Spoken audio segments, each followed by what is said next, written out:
Hello বন্ধুরা, শুভ দুপুর। হ্যাঁ, শুভ দুপুর 11:30 বেজে গেছে।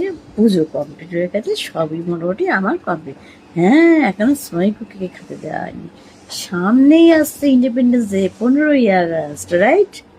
সবাই দেখি এখন দেখি ভিডিও পোস্ট করে দিয়েছে পতাকা এডিট করে, বা ইন্ডিপেন্ডেন্স ডে, 15ই আগস্ট। ওফ, দারুণ একটা দিন, তাই না?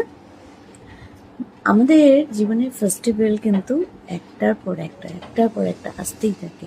ওই জন্য বলে না, আমাদের বাঙালিদের 12 মাসে 13 পার্বণ, তাই না?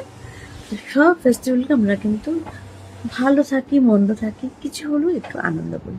কিছুদিন আগে আমি রথ গেল, কত পুজো গেল, মানে 15ই আগস্টের পরে আবার একটা একজন আসছে, তাই না? তো আজ আসতেই চলবে, আমরা ফেস্টিভ্যাল মানাতেই চলবো। সে প্রত্যেকটা মানুষের সঙ্গে যদি ভালো মন্দ মিশি, দেখুন সবাই যে সমান হবে তা তো কোনো মানে নেই। ভালো মন্দ মিশিয়ে এই পৃথিবী। আমি কি সঠিক? না।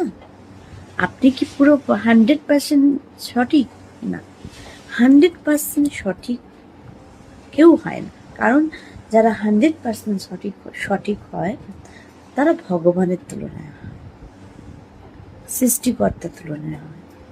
আমরা হচ্ছে মানুষ, মানুষরা ভুল করবে, আর সৃষ্টিকর্তারা মাথায় হাত দেবে, ফুলটা ধরিয়ে দেবে, সেটাই হচ্ছে আমরা। বলবেন জ্ঞান দিতে চলে এসছি, ভুল বললাম? বলে আমি যদি এখন নিজেকে নিজে ভগবান ভাবি, ভাবতে পারবো? সেই ভগবানের জায়গাটা নিতে পারবো?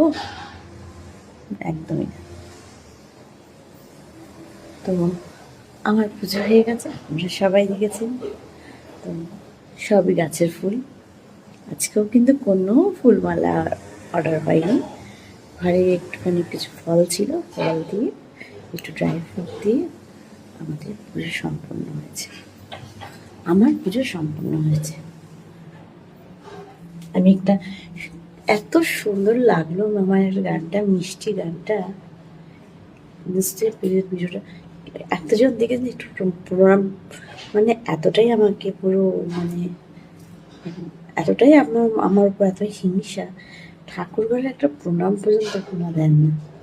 আমি বলছি না যে আমার ঠাকুরঘর আপনি প্রণাম দেবেন, আমার ঠাকুরঘর বেস্ট। আমার কাছে আমার মন্দির, আমার মালিক, আমার বেস্ট। আমি জানি আমি হয়তো সব রকম ভাবে ভালো পুজো করতে পারি না, কিন্তু জানি না আমি আমি কিভাবে পুজো করি, কিন্তু যেটুকু করি মন থেকে